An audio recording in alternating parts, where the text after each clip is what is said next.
All right, we are ready to get started. Welcome everyone to this incredibly exciting session on the topic of why all data is not created equal. And my name is Viivi Lähteenoja. I am a senior advisor for My Data Global, among other things, and I have the pleasure of being the moderator for this session. We have an incredible lineup of experts here today to engage with us on the topic of gender equality and data.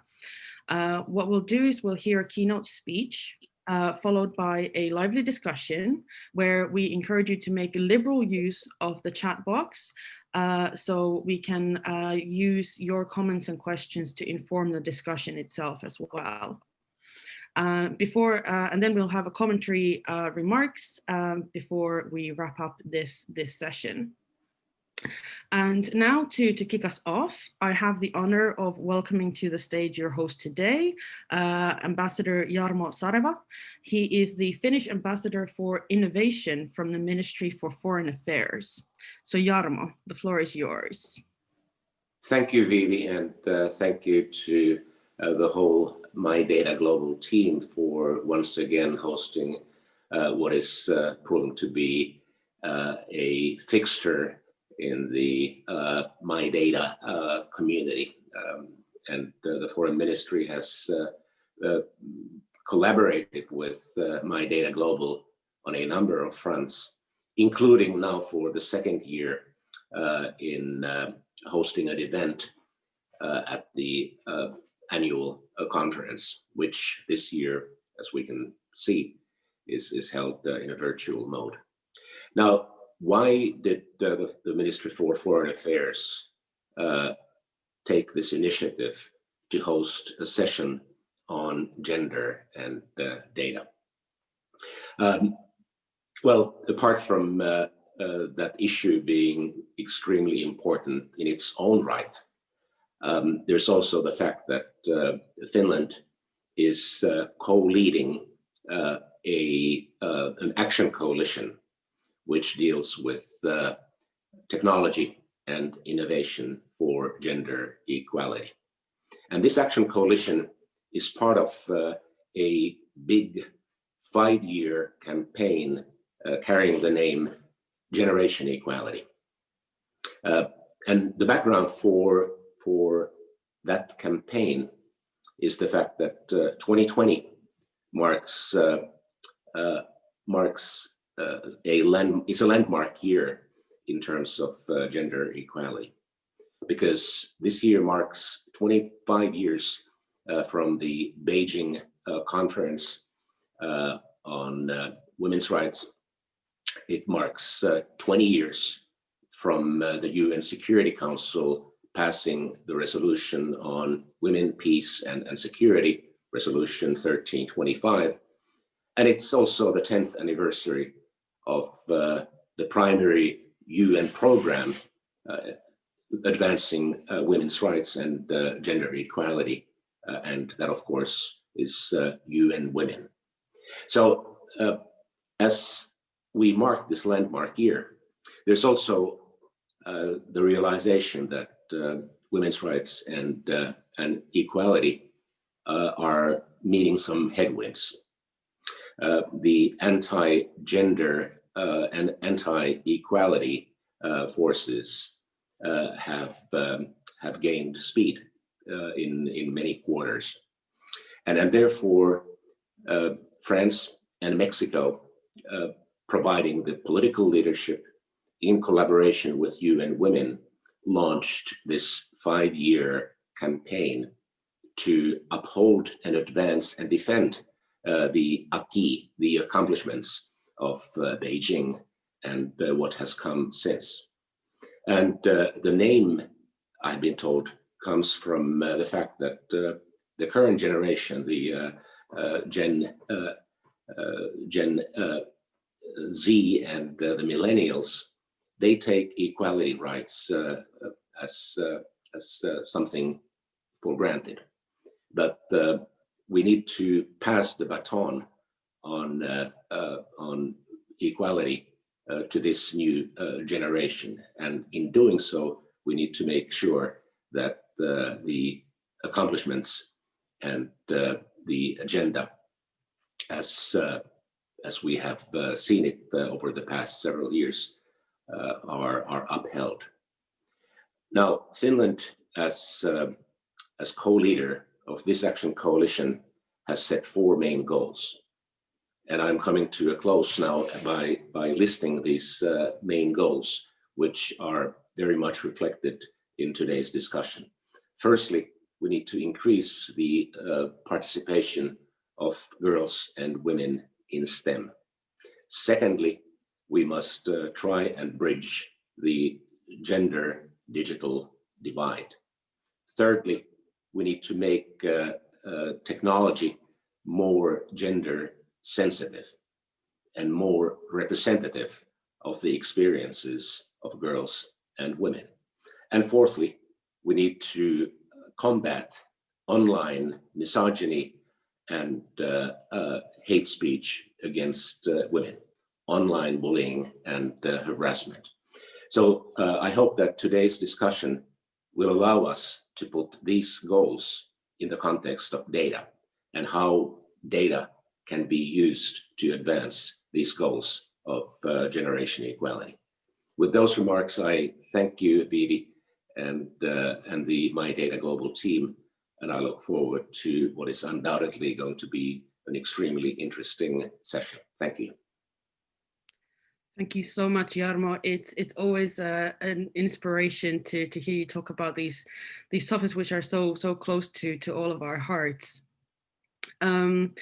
I think next up to help us kind of dive a little bit deeper into these topics of data and gender equality, it's my absolute privilege to be able to introduce you to Professor Lauren Klein. She is an associate professor in the departments of English and Quantitative Theory and Methods at Emory University, where she also directs the Digital Humanities Lab. She works at the intersection of digital humanities, data science, and early American literature, with a research focus on issues of gender and race. And this year, she published, together with Catherine D'Ignazio, the book Data Feminism. Now, most warm welcome, Lauren, and the floor is yours. Thank you so much for that. Let me try to share my screen.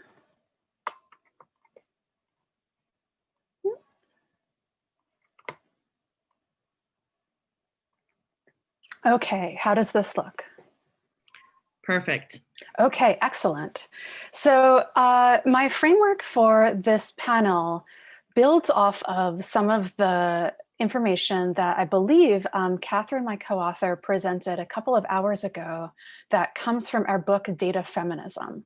And if you missed that, or if you want to read more, I'll just note at the bottom of the screen, this URL, datafeminism.io, has a link to the whole book, which you can read online, open access. So in her plenary talk, Catherine introduced these ideas, these principles of data feminism as a way of encapsulating what seemed to us the most important ideas about feminism and gender equality as they relate to data. And so these principles, I'll just review them very briefly before I dive into some examples of how we can see these in action. So in the book, we lay out the principles of examining power, challenging power, rethinking binaries and hierarchies, elevating emotion and embodiment, embracing pluralism, considering context, and making labor visible. And our goal in articulating these principles was really to operationalize feminist thinking for data science. So to provide concrete models that might guide the work of people currently involved in data analysis and data science work, people who want to begin to work with data, or people who want to refuse to work with data on ideological or political grounds. And we can talk a little bit more about this later. But what I thought I would do, in part because I'm hoping that you've already listened to the plenary, so you already know a little bit about these principles in general, is just to give you a couple of examples of how we see these principles play out in real data sets in the world. So in the book, we talk about projects like this one. This is Mimi Onuoha's Library of Missing Data Sets. And missing data sets is a term coined by Onuoha, who is an artist, and educator, to describe data sets that a reasonable person might expect to exist because they address issues of pressing social need, but because of various reasons, they don't actually exist in real life. So you might think of some of the data sets that she names. You can read them: trans people killed or injured in instances of hate crime, for example, or for public housing because of criminal records. But there's also more topical examples that we might think of since this project was created. For instance, a gender and race breakdown of the number of people with COVID in any particular country. As far as we know, we do not have, while we have sort of general numbers in some countries, not mine, we do not have more detailed information about gender and race with respect to COVID. Now, Onuoha exhibits the Library of Missing Data Sets in two ways. First, as a GitHub repository. That's actually what this screenshot is on the right. You can actually Google it and find it right now. And then there's also an art installation. That's the file cabinet that you see here on the left. And the files they're all labeled with a name of one of the missing data sets. And the idea is you would go into the gallery, you would tab through the file folders, and when you go to open them, they're empty. And the reason why they're empty really has to do with the major point. They're empty because of this profound imbalance of power with respect to data collection that really is pervasive in the world today. This imbalance of power, it's what determines what data are collected and what are not, and therefore what research is conducted and what research is not. So governments have the power to collect data, moneyed institutions have the power to collect data, but oftentimes minoritized groups do not. So this is one way that data is not created equally, is that the data is not created at all. So the second example has to do with another way that data is not created equally. And another way is through the process by which data is collected. So in the book, we talk about counter data collection efforts like this one that you see here. Oops, I just noticed my slides are a little bit off. Now you can see the actual label for this. So we talk about counter data collection efforts like this one undertaken by the San Francisco-based Anti-Eviction Mapping Project. This is an organization based out of the Bay Area and the United States, where all of the Silicon Valley is where all the tech companies are. And since 2013, the AEMP has worked in collaboration with tenants' rights organizations and community groups in order to collect and map data about the eviction crisis in the Bay Area. So each red dot indicates a place where a person or a family was evicted. And then the blue dots indicate places where the AEMP has also interviewed one of the people who was evicted from that place. So if you click on the blue dot, one of these blue dots, you get to watch one of these video interviews like the one that you see here of Phyllis Bowie, a resident of the Midtown neighborhood who is in the process of being evicted from her home. And we can contrast that map that you just saw with the work of another project that is ostensibly focused on the same issue. This is the Eviction Lab, which is based at Princeton University. So the Eviction Lab's goal is to present a national picture of the eviction crisis. And this is a worthy goal and a valuable project, but it's widely different in terms of process. So the Eviction Lab's map derived from seemingly bigger data, and the map presents a seemingly more comprehensive picture of the problem of eviction in the United States. But the AEMP has shown that these national real estate databases, like the ones that the Eviction Lab uses, significantly undercount evictions. So working instead with local communities, the AEMP has gathered messier, but actually much more accurate and more contextualized data that documents a greater extent of the problem at hand. And so this is what is gained by embracing pluralism, which is another way to combat the inequality that is introduced into data sets when you don't take into account the actual on the ground lived experiences of the people that the data is attempting to represent.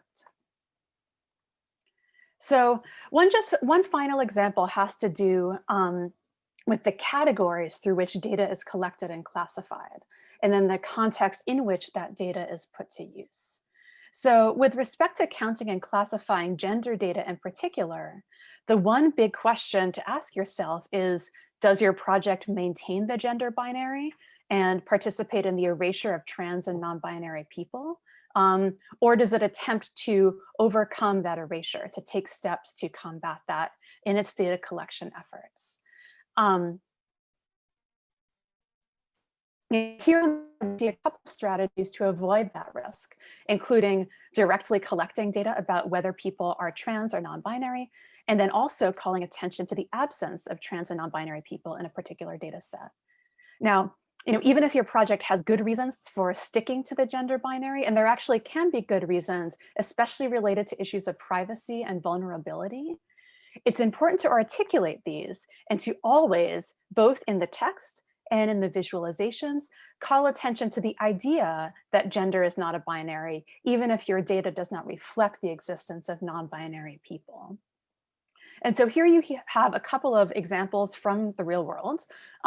One on the left is from a public health survey conducted in the UK, which deliberately collects information about trans and non-binary gender because it's relevant for the project. They're interested in health and certain medications, and someone's gender and whether they're cis or trans may turn out to have an impact on the study. So that is the reason for collecting that information.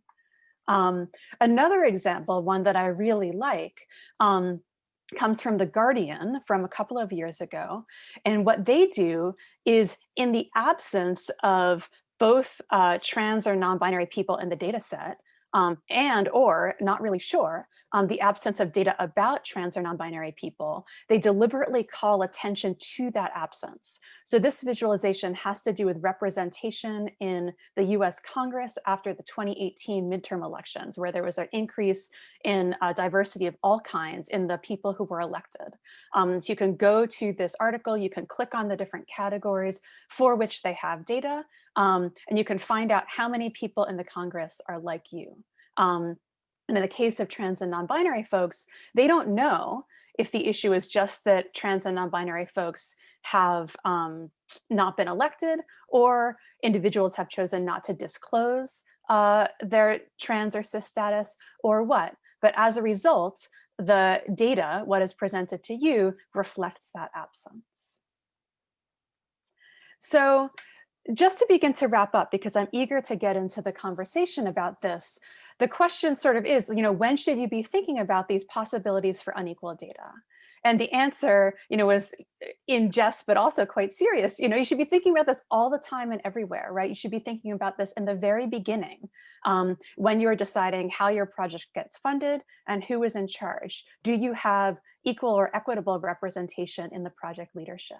You should be thinking about it in terms of research questions. What questions do you ask? Do these perpetuate the unequal data representation with respect to gender, or do they take steps to ameliorate that?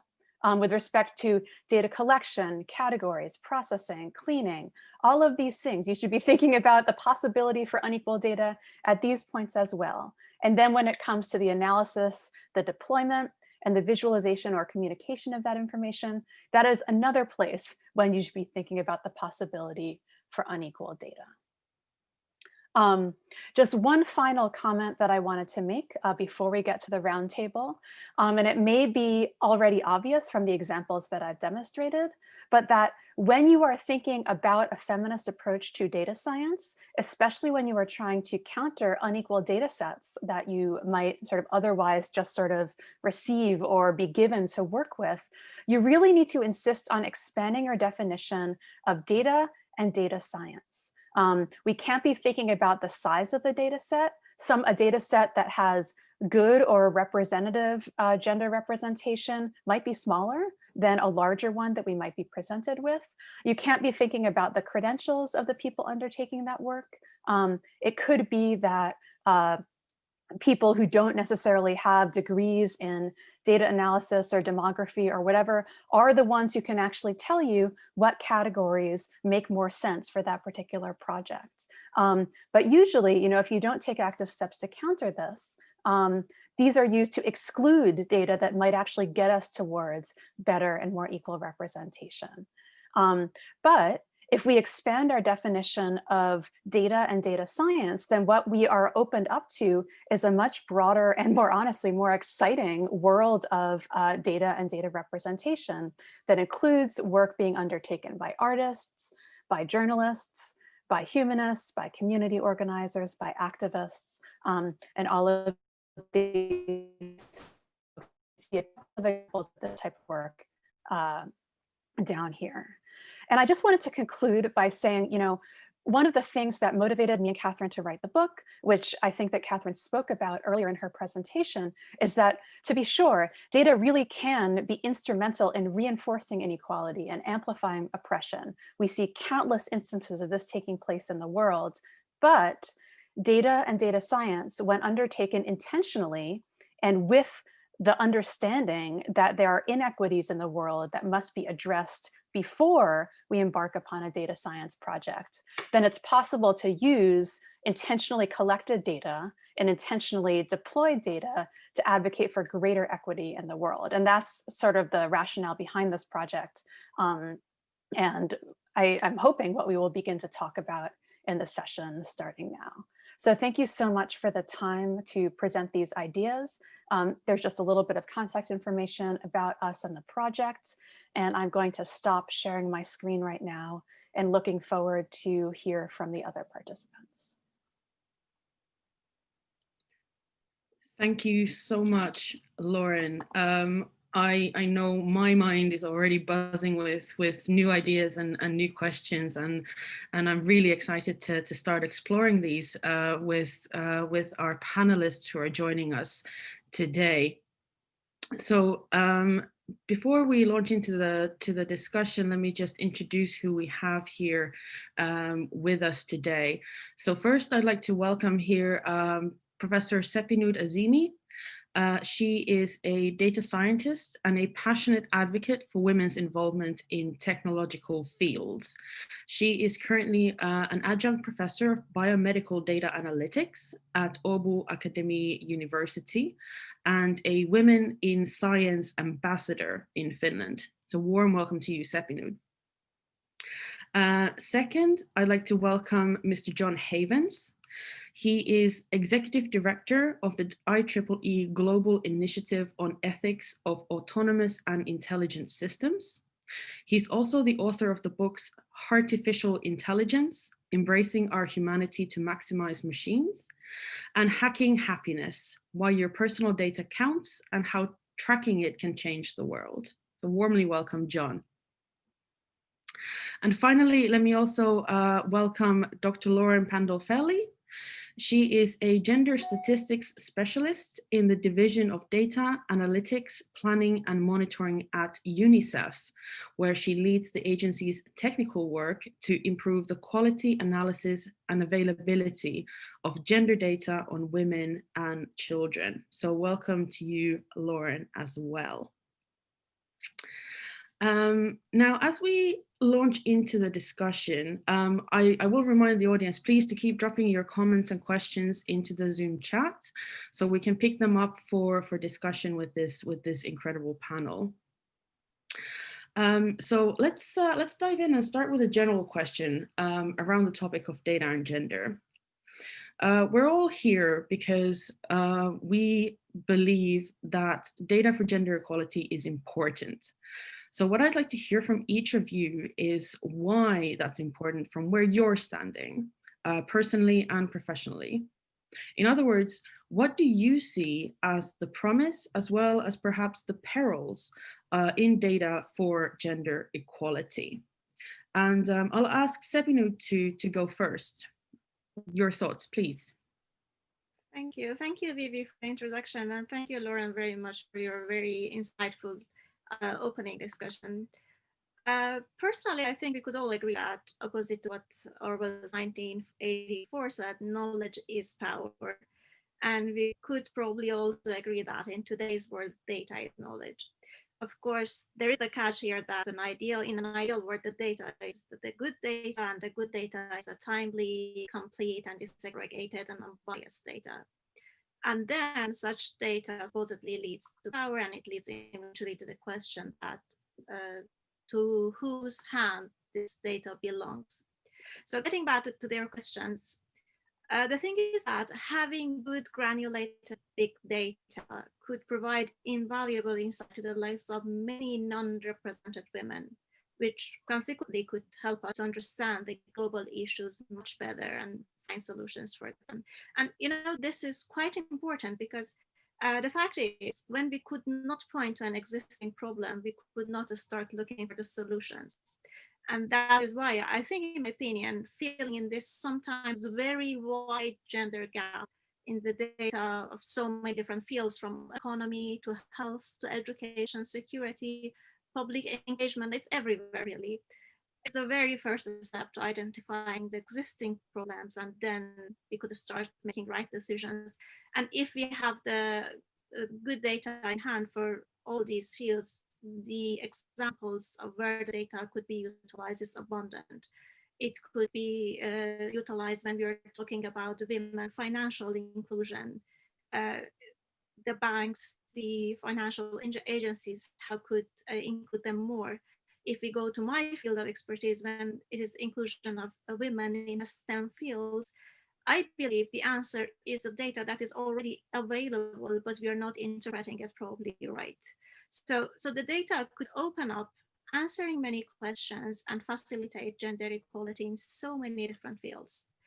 But as your question implied, it's also a double-sword edge.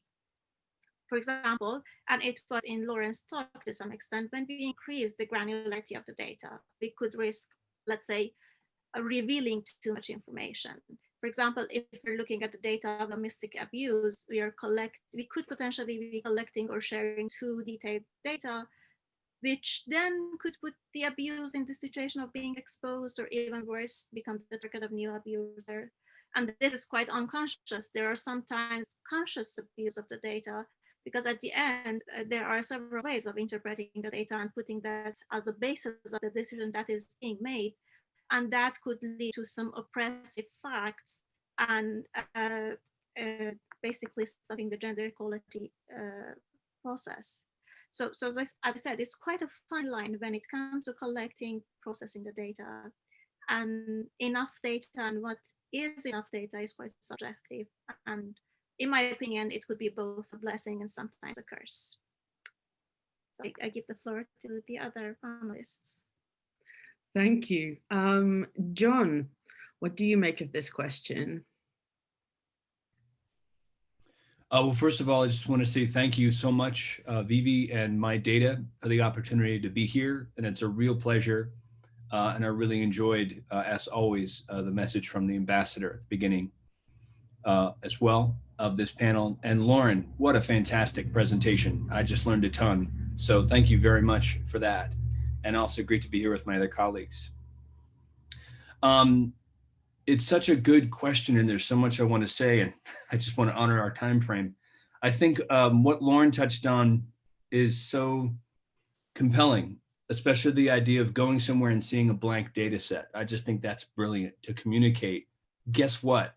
If you aren't measuring something or someone, and you don't take full value of them, then that's and I want to be careful not to conflate terminology here, but that's potentially the worst form of marginalization there is. You literally, it's not even that you don't see someone and that you are then harming them or even abusing them. It's that you didn't even care enough almost to look. And, it may be obvious, but I'm an older white gentleman. So first of all, I'm like the least marginalized person ever. But I have learned so much from my colleagues in the last year or two even. And then I have such deep respect. I'll name a couple of my heroes. One is a woman named Dr. Ruja Benjamin, who, if you haven't read her book, it's called Race After Technology. It was so enlightening to me. And here's why. And I also want to honor, Sepinoud, and forgive me if I mispronounce your name. I'm not a data science practitioner. I work with, in my role at IEEE, and I just put in my information. And also I should say, I speak as John, not formally, for all of IEEE. I lead our largest AI ethics work. But one thing Dr. Benjamin talks about is that oftentimes, good intentions aside, because intentions don't mean anything. It's good if you're not pure evil, mind you, but intentions don't really mean anything when it comes to what are you optimizing for and how are you building these tools, right? Unless the intentions are to do what we're doing today, really empirically recognize that the people and the data we aren't using are causing as much harm as any of our efforts to be, air quote, responsible or fair or transparent in what we do. I'm often shocked because I've been doing a lot of research into indigenous data efforts. And I'm proud of the fact that we have an IEEE Indigenous Data Standards Working Group, mainly in the sense of that's such a vast conversation too. And again, Viivi, give me like 30 seconds because she knows I can talk for like 6 hours. But I bring that up to, anyway, Dr. Benjamin has this example in her book, and if I misquote it, read her book. That's the whole point, is a lot of times there'll be data sets where there's sort of this logic of, in this one part of the world, I live in New Jersey, so there's 100,000 citizens in this area. Then there's a certain data set about medical information. Now what happens, and again, she says this much better, but the logic is that people start building algorithms or tools with the sense of their information that, okay, we're building these tools for 100,000 people. Her point is you absolutely empirically are not, because the medical data information that's available may only be available to the people who can afford those medical things in the first place or who have access to it. So the number of people who have access to the medical situations or services may be 20,000 people, might be 10,000 people. But then there's this assumption and this horrible, unfortunately, lack of, let's call it due diligence even, that people start building tools saying, look at this amazing new AI or whatever other tool that's going to help these 100,000 people. Now, what's fascinating there is, this is where people's intentions may be very positive, but this is also where what's called values-driven or responsible participant design must become the standard of any form of technology we create. This starts at the heart with sovereign data. This means that all people, men, women, trans, anyone around the world, it's not a question of privacy, air quote privacy. And I know the people at this conference have created this field, and it's in Finland, working with Estonia, with X-Road, et cetera. The point is that how we are tracked needs to be protected by things like GDPR or the California data work being done, or the government needs to protect us, or businesses are supposed to, although self-regulation with data is absurd. It isn't working, it won't work, period. And I have so many friends at all the big tech companies. This is not me being negative. I'm just saying it's not working. So if it's not working, what else can we build? We build and guarantee for every human, it's aspirational, sovereign data channels, because we also haven't talked about how marginalized, and again, forgive me if I'm conflating terms, I do not mean to, but how marginalized, I've been thinking about this for 10 years. We will all be once augmented and virtual and immersive reality come upon us in the spatial web, which basically we're here now. I'm speaking to you through Zoom. I'm not with you in person. So identity, agency, democracy, air quote, where it means I can state my subjective truth in a way that I know it's me saying it, and through peer-to-peer blockchain or whatever channels it gets to someone else. If this is not guaranteed, the experience that many face right now of being ignored, marginalized, mistreated, harassed, will certainly, and already is, being mirrored in things like cyberbullying, deep fakes, and basically any form of how we want to present ourselves in the future. This precedent of needing to recognize the people who aren't recognized now is absolutely beyond seminal and urgent. Again, thanks to Lauren, to the other women here on the panel, to people like Dr. Ruja Benjamin, And I'll talk more about the economics of it later, but these are the thought leaders who are helping the rest of us as designers recognize this is a priority now. Thank you, John. It's fantastic to hear your passion every single time. Thank you for those words. And next, I'd like to invite Lauren Pandolfelli. What did you make of this question of the promise and the perils of data for gender equality? Sure. So first, I'd like to thank the Ministry for Foreign Affairs, Innovation, and of course our moderator for the opportunity to participate in this discussion. It's very exciting. So simply put, data are critical to the work UNICEF does to help children realize their rights, and gender data are essential both for monitoring gender disparities and outcomes for children and for understanding how gender inequalities experienced in adulthood influence well-being of children, both girls and boys. And I would argue that gender data for children are among the most important data for addressing gender inequalities throughout the life course. This is because the first 2 decades of life, particularly during adolescence, are a time when gender norms consolidate, essentially when the very ideas of what it means to be a man or a woman in different parts of the world are set and then carried into adulthood. And as an example, it's no surprise to many of us, I'm sure, that time use data shows that the disproportionate burden of unpaid care and domestic work experienced by adult women are also experienced by girls in childhood. So data for gender equality during childhood holds great promise in that it can help illuminate for us where girls or boys' needs are not being met and allow us to guide policies and programs to address the gaps. And to offer, I think, a timely example, of course, the COVID-19 affected almost 90% of students around the world, including about 743 million girls. And while more than 90% of the world's education ministries implemented remote learning, only about 1/3 of children and young people 25 years and younger live in households with access to the internet. So this is critical data, of course, because it's to address the supply issues to facilitate lacking it. But gender data goes further, suggests to us that in many countries there is less frequent use of both computers and the internet by girls than boys in the same households. And so if we don't address the gender digital divide alongside these supply side issues, there's a risk that girls are going to fall behind boys during remote learning. It really has a lot of promise in terms of helping us target and tailor more effective policies and programs for children. But of course, we've been asked to also speak about some of the perils or limitations of gender data. And I'll touch upon 2 briefly. The first was really Lauren mentioned in her keynote remarks, essentially who is not represented in the data. Here I'm speaking primarily of traditional sources such as household surveys or administrative data systems, but some of these limitations of course also apply to big data. For example, certain groups such as children who live in institutional settings are entirely absent from household surveys.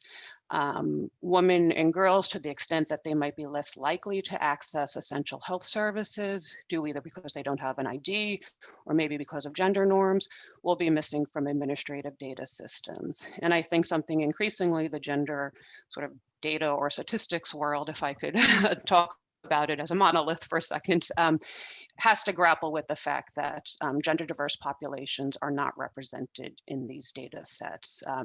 We did a recent review of administrative data systems, and one of the takeaways was unless an admin system is particularly tailored to services for gender diverse populations, trans or non-binary, they're not going to be captured in administrative data systems.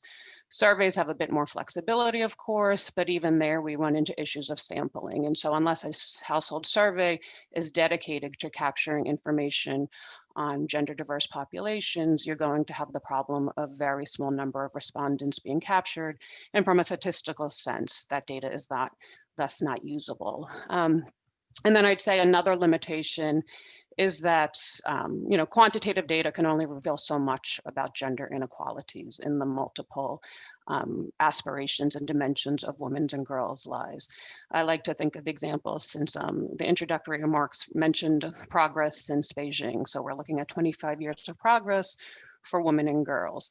If you look at attendance and completion rates in education for girls and boys secondary level, that gap has closed globally, and in some regions girls are actually doing better than boys. And that's something that we really should celebrate as a community, I think. But that quantitative data doesn't tell us about the gender stereotypes or processes of socialization that are being experienced in the classroom, and leading for girls' opportunities in many cases to be more limited than boys, so that even though they're doing better than boys in school in many contexts, they're not going into the labor market to the same extent as boys are.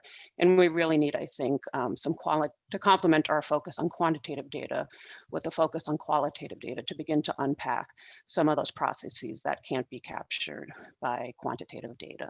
I'll stop there, thanks. Thank you so much, Lauren. You raised a number of really, really interesting points. I especially like the point you made about the sort of gender norms kind of becoming fixed in sort of childhood, in the early development of people, and how that is a crucial time for us to be aware of.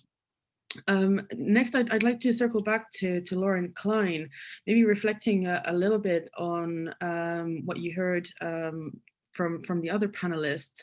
How would you summarize your kind of thoughts on possibilities and perils? Sure. I mean, thank you. The range and depth of remarks that everyone has contributed is amazing, and I'm so appreciative to be on this panel. The one thing that I think I would add to everything that has been said is that, there is so much focus on the importance of equality and working towards equality and the inequality that is experienced by women and girls, but it is not just on behalf of the inequality of women and girls that we do this work, but really, inequality experienced by some people in our population impacts all of us, right? Mm-hmm. And so I think the sort of larger perspective to keep in mind is that the goal of getting towards more equitable and more representative data collection and projects that make use of that is an improvement in equality for all of us, right? So when you're thinking about the impact of, for instance, to take this example of gender roles consolidating in early childhood in the first 10 or 20 years of life, the impact of that is not experienced on individuals who perform more caregiving roles, but also reverberates across society in the form of the missed opportunities for additional kinds of work and labor that they cannot be performed as a result. Speaking of caregiving, here is my small child. No, my big child. A big child. You too, Mommy. But yeah, so that is just what I would emphasize, right? Is that we're not just talking about increasing the opportunities for a certain subset of the population, whatever that subset may be. We're thinking about the general value across the entire population that will result from this emphasis on working towards equity with respect. Yeah, thank you, and thank you for introducing a fifth panelist to the conversation. It's always a delight. I want to invite the panelists just to use the raise hand function in Zoom if you have particularly burning remarks you want to make in response to what was just said. And I'll deal out sort of turns to speak according to those. But I think the point of kind of recognizing that inequality affects us all, no matter which group we sort of belong to or identify. I think that's an incredibly interesting one, because, and an important one to highlight, because it's this work requires all of us, right?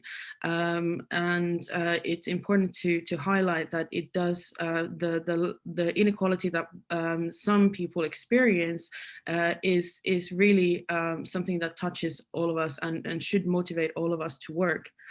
I wanted to come back to something that John raised earlier in his remarks about intentionality and intentions, kind of not counting if the effects are not in line with those intentions.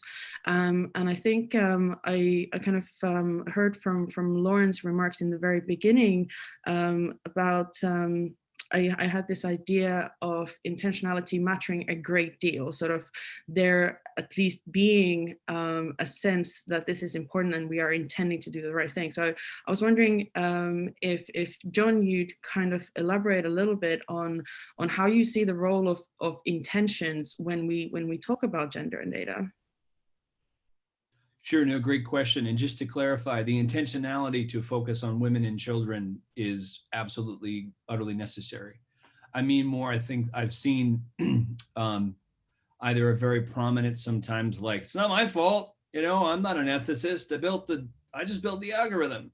That's what I mean, right? Mm-hmm. Which is, I use the term a lot, ignorance is not innocence, right? We harm people even if we don't mean to.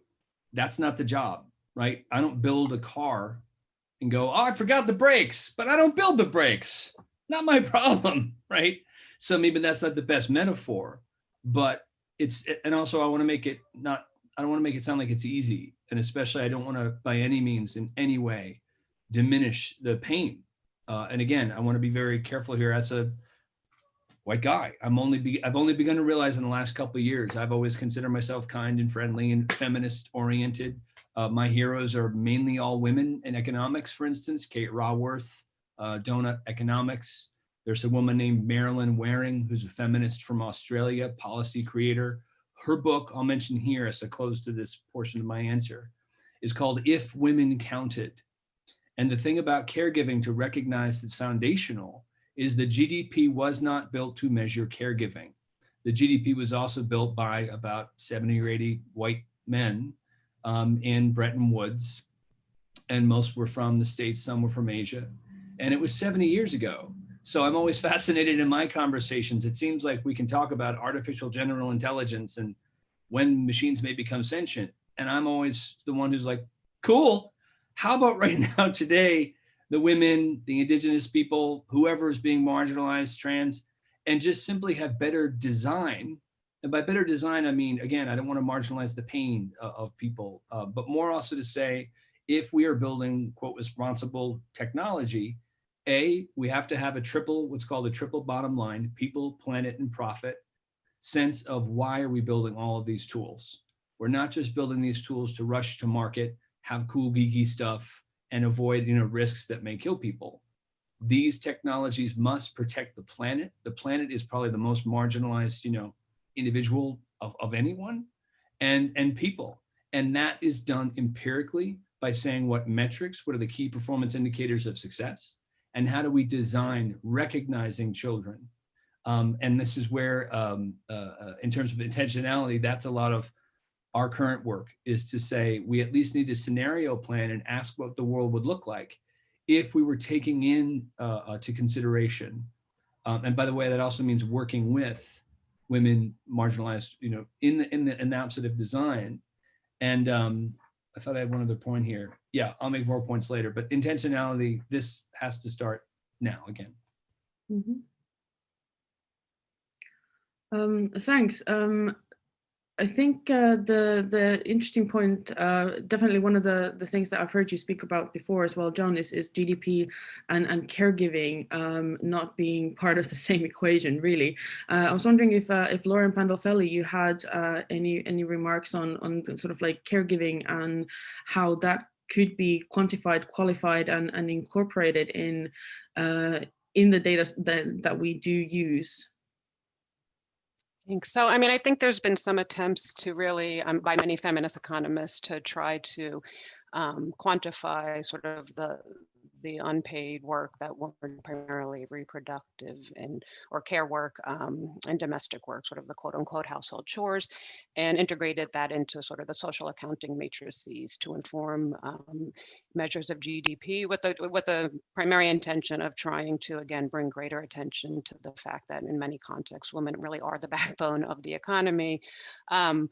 That's stalled out and then taken on new forms at different points. I think a lot of the community has shifted to because of the SDG goal and gender, there's to looking or measuring differences in women's and unpaid work.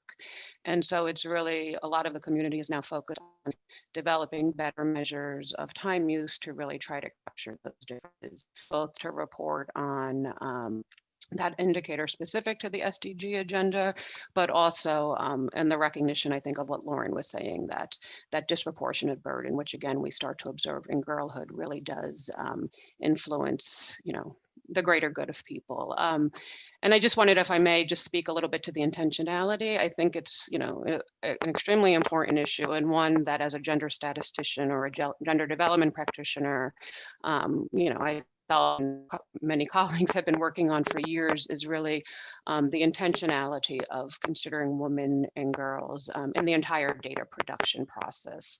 So really, from the beginning, what research questions are we formulating? Are women and girls part of that co-creation? What does the design of the data collection instrument look like? Are we making gender biased assumptions in processing of the data, of our weighting? And is going back to the women and girls who, at the end of the day is really who it should be serving. So the intentionality, I think, is a huge important part of this that sometimes in my more cynical moments, I hope we didn't have to constantly make the case for, but, it's still a very important part of this work, I think.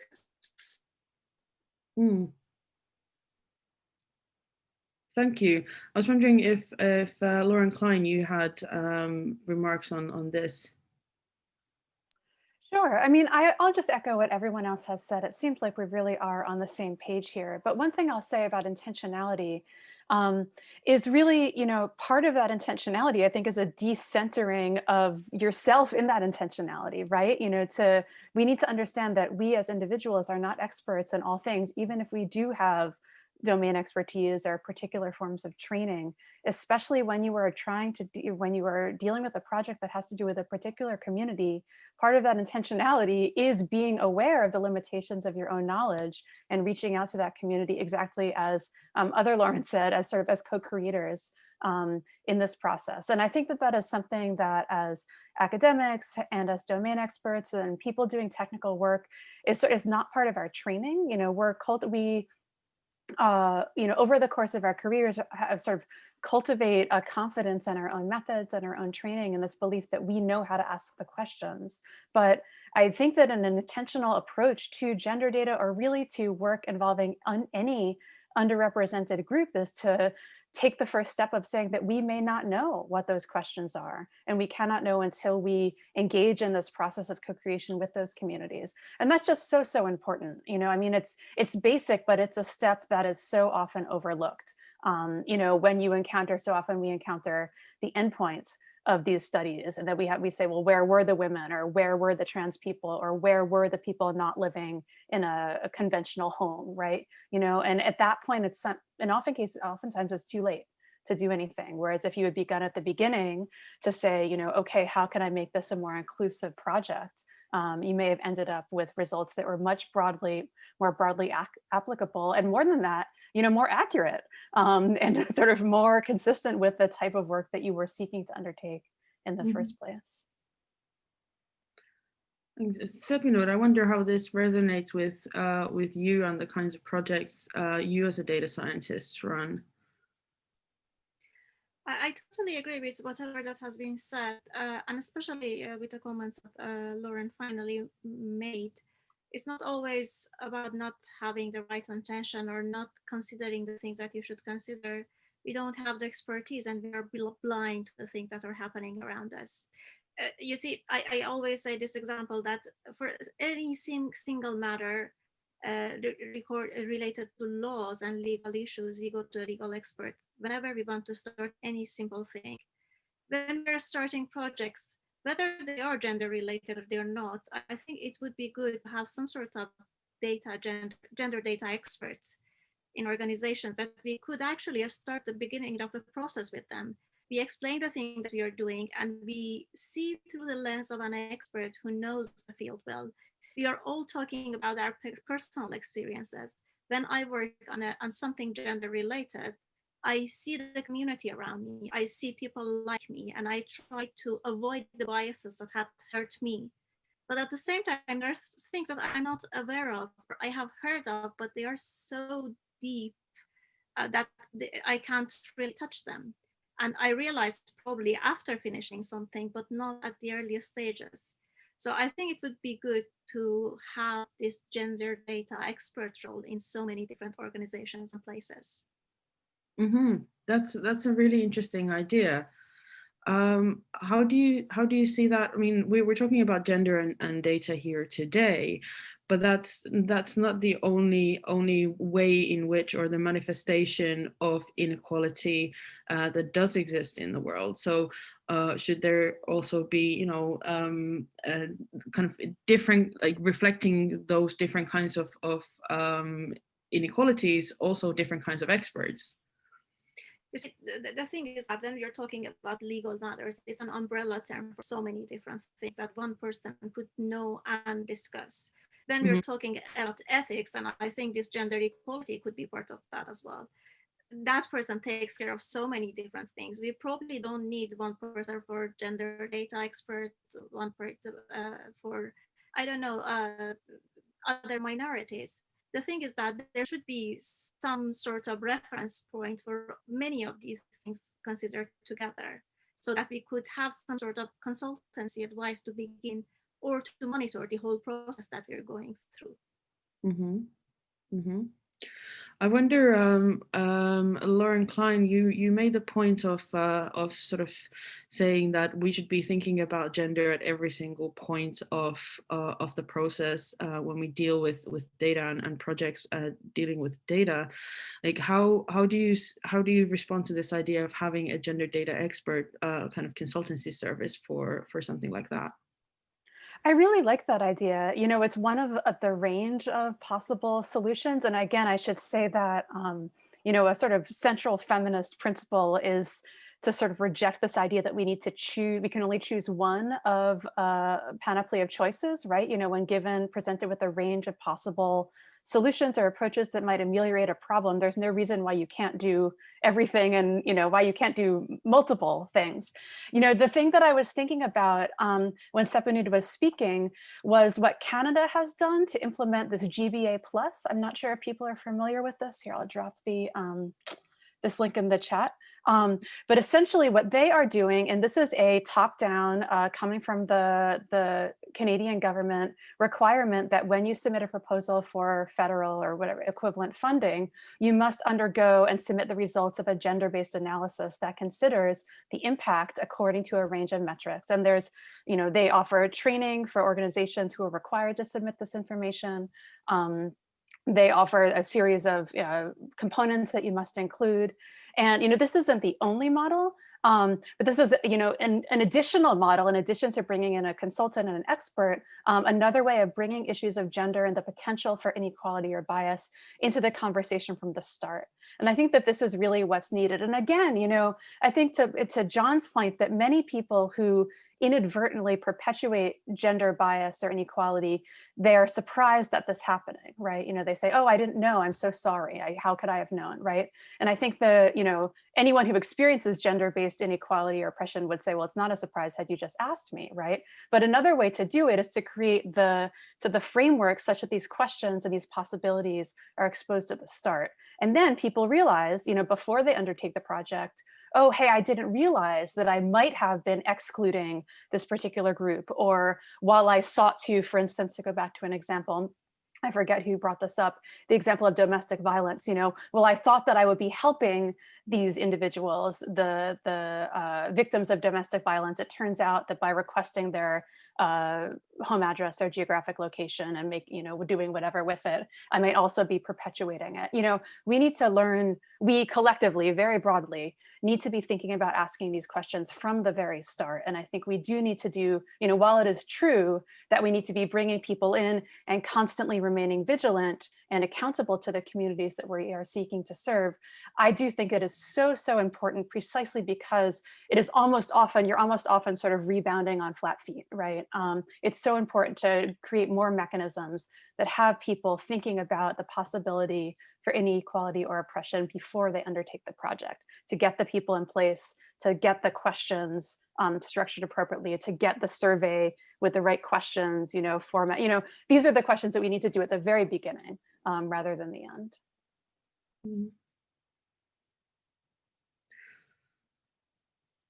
end. John, go ahead. Is it okay? I'm doing the old school hand raise. This is perfectly okay. And I'm torn because, as Viivi knows, I'm not shy of talking, but also I'm learning a ton. So just want to say thank you. I wanted to point out something that I hope will make this next point I'm making relevant, but also I wanted to say it, which is I live in New Jersey, and I want to honor as a land acknowledgement the fact that the Lenni Lenape people came here before me, before I lived here. And I bring this up because I love land acknowledgements. I first experienced them in Australia. I didn't know what it was. I went to college thinking I was going to be a minister. It felt like a prayer. And the reason, if you don't know what a land acknowledgement is, it simply means that anywhere you are in the world, there is likely someone who was there before you. And by acknowledging the people that came before with honor to them, you really honor a sense of place, which also sometimes we lose in these kind of settings we're in today. So this might be a dumb idea, but I wonder if there's more ways to do acknowledgements towards marginalized groups where there could be like a women's acknowledgement. Again, dumb idea, enjoy the mansplaining. But the point is that like, I wonder, I talk to a lot of my guy friends, especially if they're white, and all these things about white panic and white fear and all that stuff. And it's very hard. By the way, the last thing I'm going to say is like, it's so hard being a guy. Not the point. The point is that educating men well, I've found I'm trying to be helpful to my male friends and say like, this is not about us. Mostly shut up and ask, what should we do more? And even saying this, I feel like, John, stop taking time talking about yourself. So I'm going to move on and say something else, which is approaching people with data science and language. I've also learned so much from the Indigenous community, and I'll put another paper in a minute.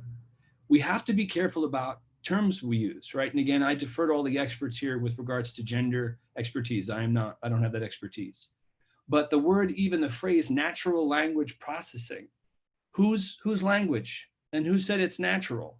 So I put a woman, a friend named Paula Recuerte in here. She's from Mexico City. She does some of the leading work I found on issues of femicide in Mexico and how aspects of data that's not measured means people actually die, in this case, women.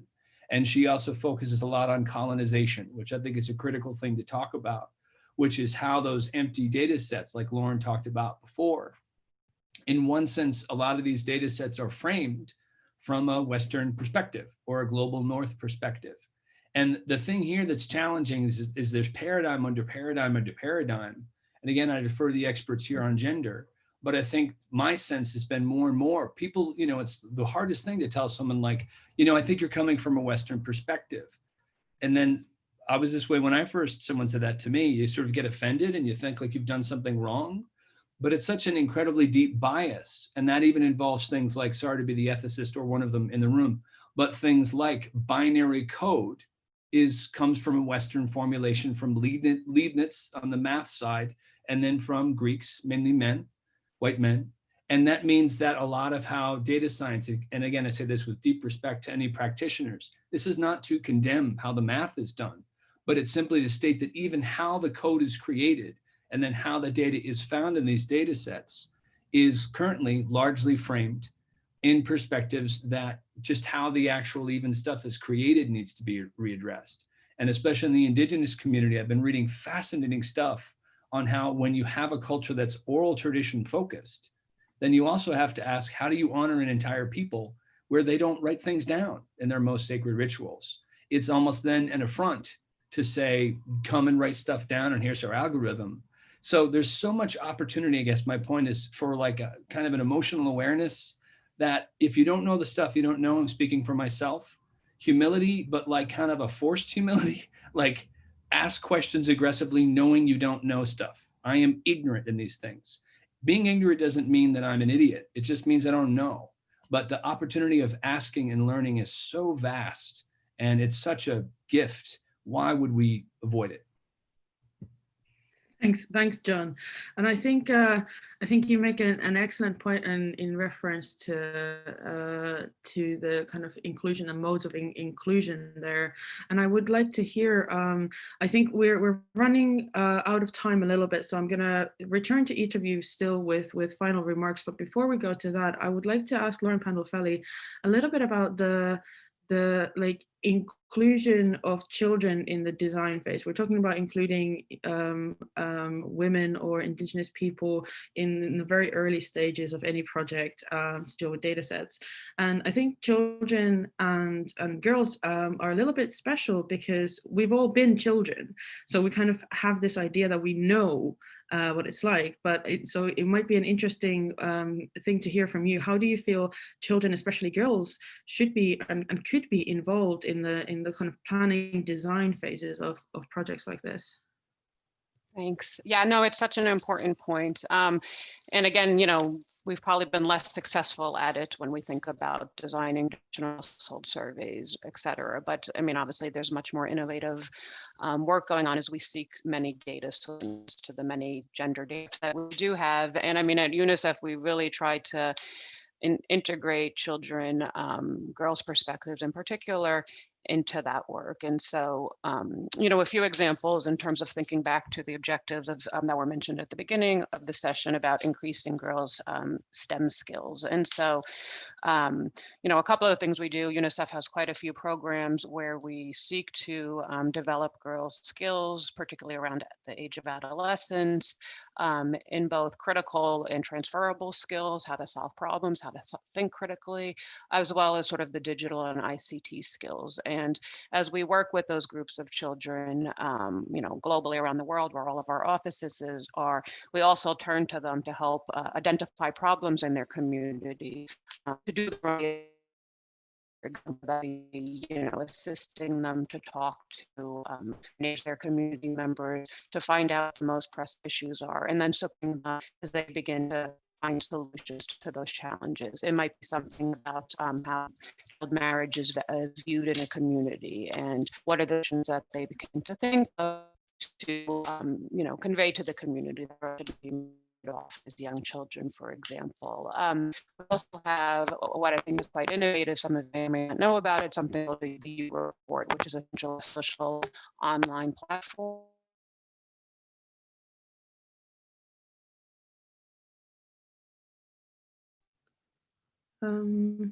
I've lost Lauren.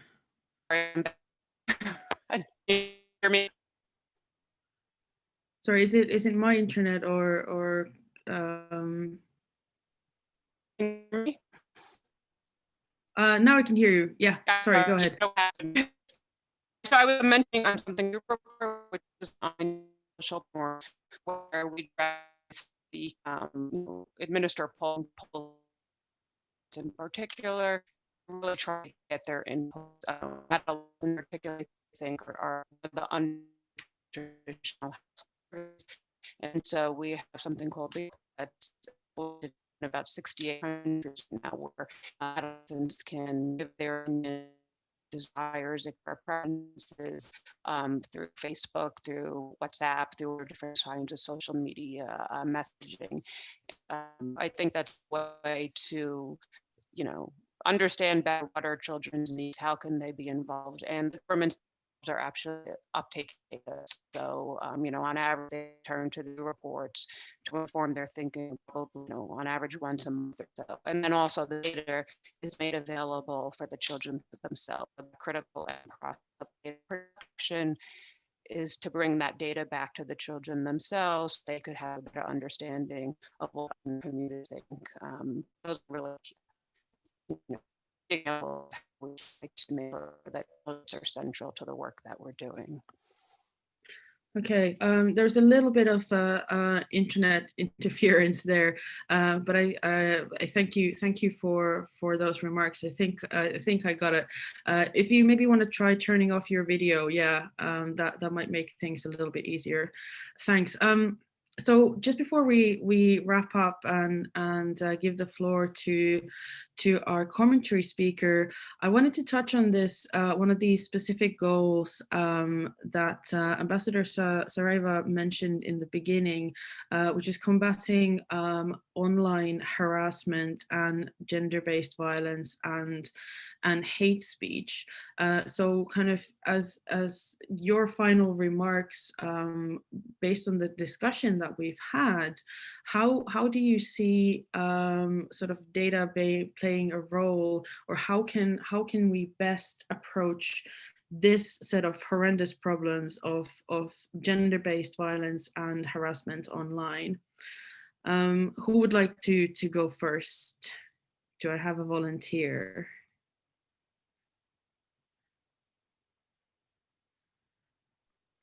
Well, I can go first if no one has a solution to one of the pressing problems of our time. You know, what I'll say is, you know, a couple of things. You know, the solution, gender-based violence online or not, you know, is the result of a larger structural and systemic problem, right? And this is what is true of, you know, every single instance of oppression or violence that we encounter in the world, right? You know, it is the product of unequal relations that, you know, per some of the comments we've heard earlier, you know, are ingrained into certain cultures and really difficult to root out. And so I think it's very important when you approach any particular solution and sort of lift up any particular solution to acknowledge that these are all unfortunately required sort of patches to a system that has at its cause, you know, has structural oppression as at its cause, as at its root. Excuse me, sorry about that. You know, with that said, you know, these types of problems that are, you know, overwhelming in their scope and their impact do require sort of pretty much every single solution that we can throw at them in order to try to ameliorate the negative effects, right? And so you see things like the Center for Solutions to Online Violence, which is developing resources for people who are the victims of online violence. So first and foremost, helping those who are directly impacted, right? You see algorithmic approaches. I'm thinking of, there's some interesting work that's been done analyzing Reddit's approach to hate speech and banning certain subreddits that actually determined that in certain ways in which Reddit approached certain subreddits where that sort of fomented and nurtured is the wrong word, but sort of provided this breeding ground for violence that would then later proliferate. When they took decisive action of banning those subreddits, the individuals actually did not go as far elsewhere as other online communities where they tried to ban individual users, but did not get rid of the forum. So there's solutions like that. You know, there's education through institutions. I mean, there's all these different ways. And I guess my point here is that we need all of these solutions. We need a range of solutions, some of which are data-driven, some of which are not, some of which are quantitative, some of which are qualitative, some of which do try to get at this root cause early and with resources, and some of which are designed to address the fact that there is a root cause of this that we cannot eradicate all at once. And as a result, we need sort of attempts to ameliorate its effects as we also take steps to rebalance the forces of power that have sort of contributed to the solution in the first place. Mm-hmm. I like that, sort of everything in the kitchen sink, throw at the problem. What about John? What would you recommend? What do you see as being particularly helpful in this context? Again, I'm just fascinated to hear from everyone else. I think the thing I just keep coming back to for the past 10 years in my research is what you measure is what you count. And the last thing I want to say is that means that's the first focus. It's a very high level kind of esoteric thing in some ways, but I've been deeply happy to see that, especially since COVID, what more screamingly, in your face awareness do we need that caregivers are the most precious to most of us right now around the world. These are the people on the front lines. And it's no hyperbole, or it's not even conflating to say they are not being measured in the statistical structures that create all of the channels of how really people know how to communicate. There's the 3 letters, GDP. Pretty much anywhere on the planet, I'm being a little bit hyperbolic, but kind of, policymakers, business makers, even citizens know what that acronym means. But when you say, well, how are we measuring the planet and kids or women effectively, or trans populations or indigenous? And there's kind of a blank stare. And then the next question is, well, how are you designing effectively for those populations? The stare gets deeper.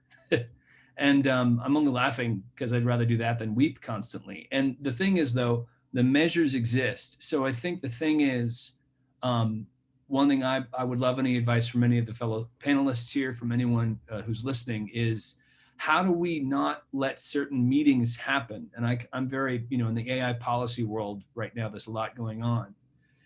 How can we stand up and say, listen, we have to live in the world as it stands today, but we cannot move forward living in the status quo as it is today, right? You got to eat, you got to pay your bills right now, but we cannot form policy that's going to extend for even 2 or 3 months down the road if women, kids, girls, indigenous populations, trans, et cetera, are not counted. And by counted, it means actually through metrics and the environment, use those existing metrics to say, these are how we're counting them. And this is what the key performance indicators need to be based on. And the last thing I'll say here is shout out to New Zealand, Prime Minister woman, Jacinda, she's phenomenal. Their 2019 budget includes children's mental health. It is along with finances. So it's a perfect example of, it's not that hard, right? It's still an economically oriented budget, but what they're saying is, and by the way, their artificial intelligence strategy ladders up to that economic budget. Same thing with the Welsh government, right? And they actually have a future generations minister in Wales. It's awesome. It's simply recognition that by not recognizing anyone who's marginalized, especially women and kids and the planet, everything we do is short-term and we're done for. We will be gone, all of us. So the only option is to stop any oppression that we think, exists. And I realize how aspirational this is. And one way that I'm saying I recommend to do this is by asking people, what metrics are you using? How are you seeing these people or not? And when they say not, then ask the next question, then how can you say you're a responsible designer? And let me invite you in to show you how to make that happen. Then that call to action turns from like a kind of a shift, negative thing to a more invitation, positive thing. And then also say, who's not in the room that needs to be?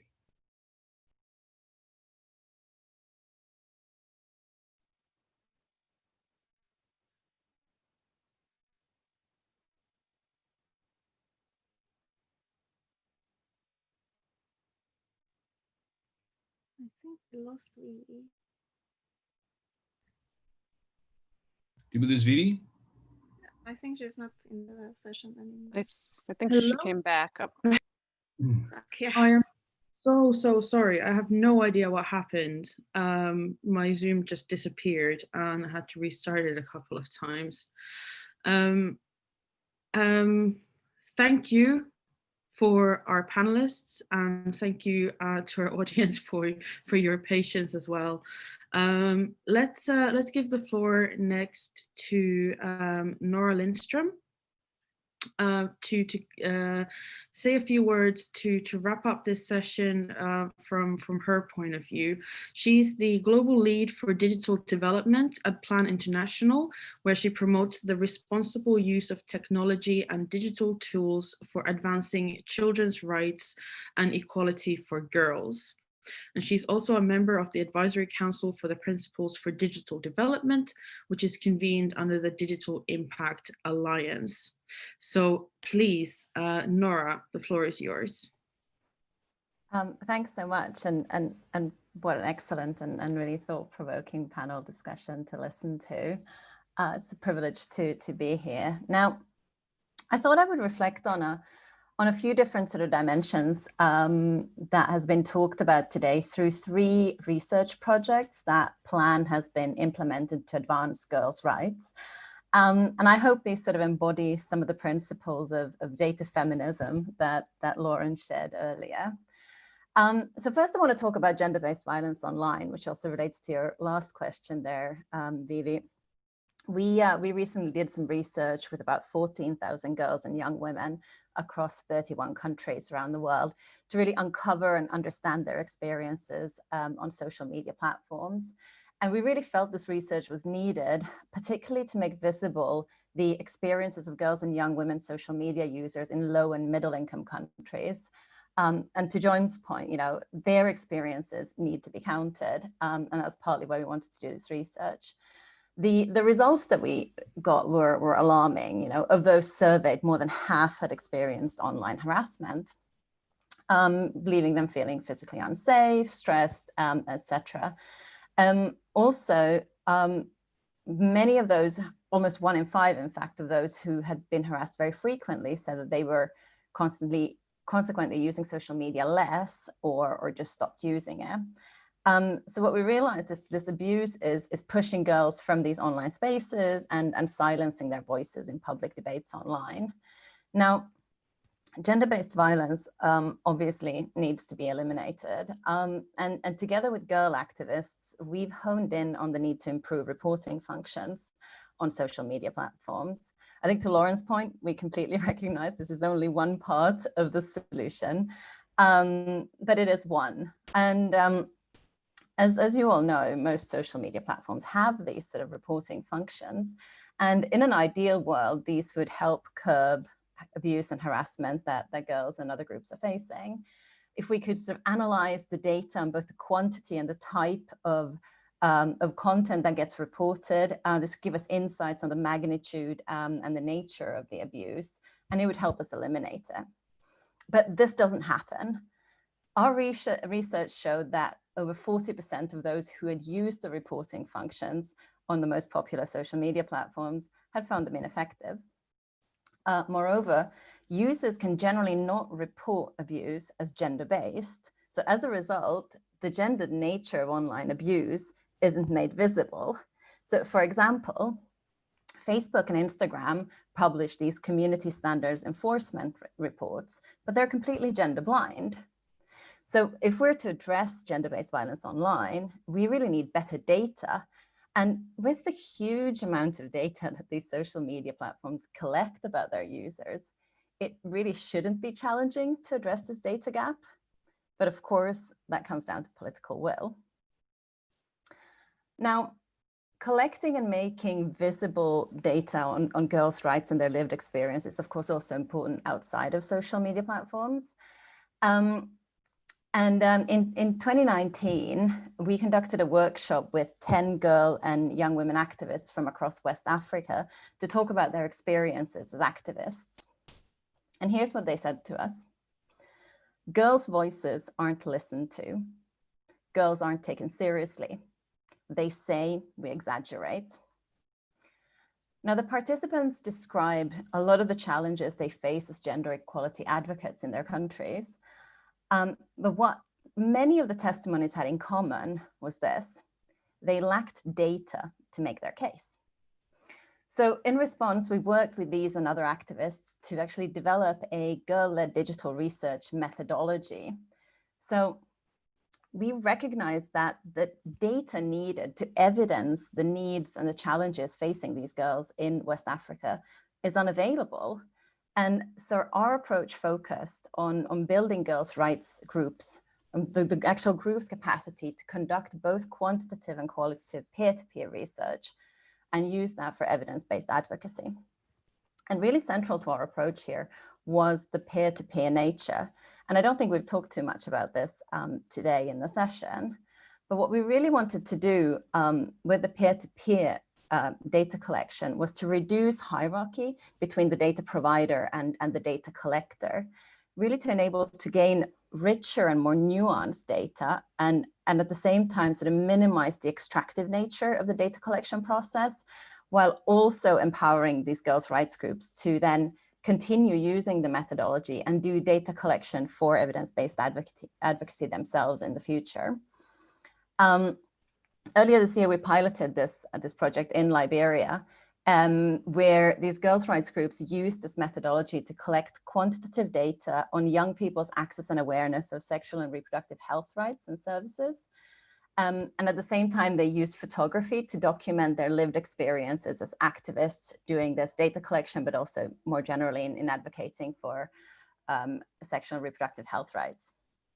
And while this was a pilot project, it was early, but the initial results really showed that particularly the activists who were doing the data collection felt really empowered by the process of getting that data. So I think there's a really important point to ensure that we're empowering people to collect data and be able to use that data.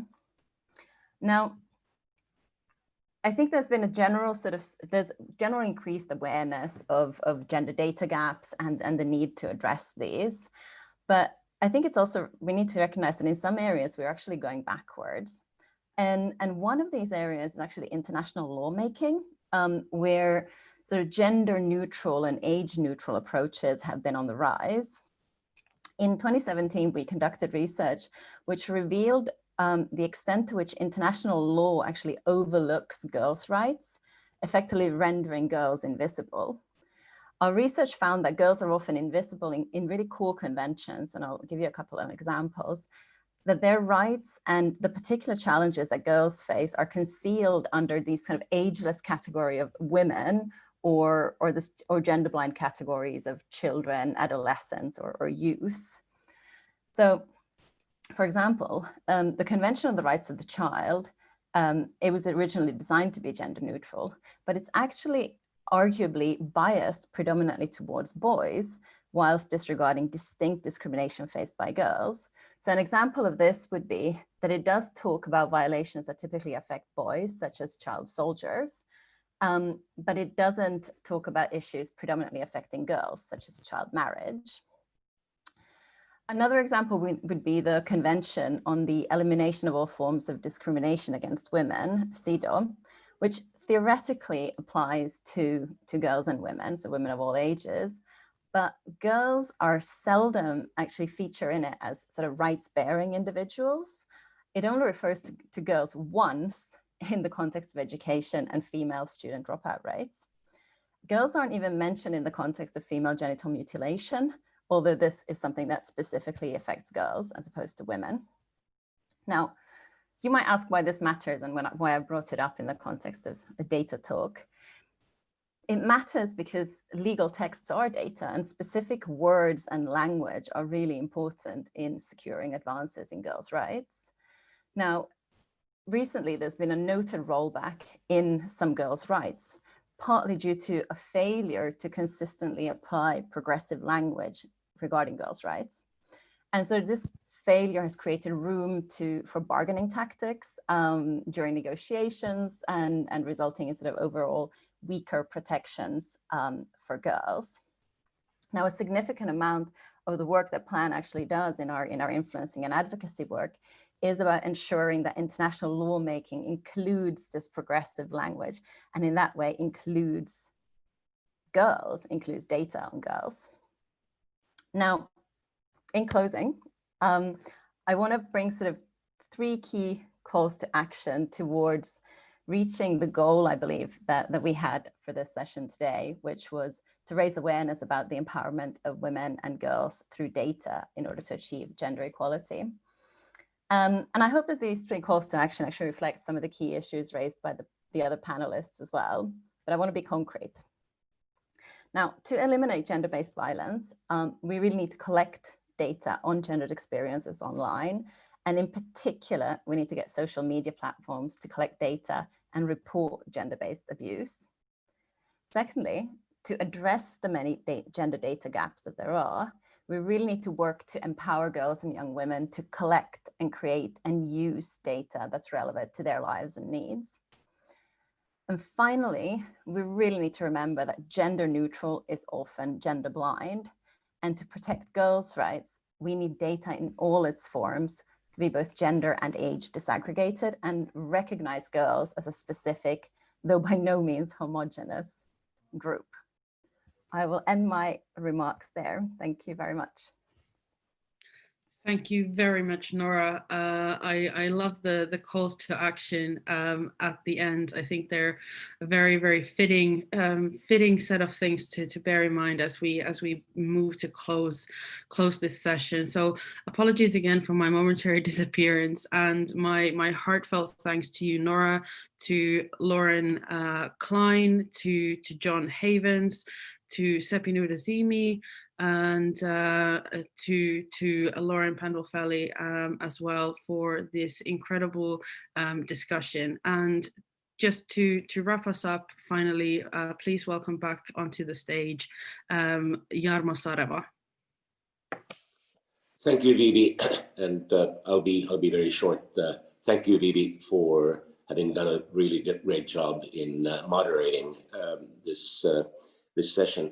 And I want to thank both speakers and all panelists for very, very insightful and important remarks during this session. Let me make just 2 points. One is informative. I referred to at the very beginning to the generation equality process.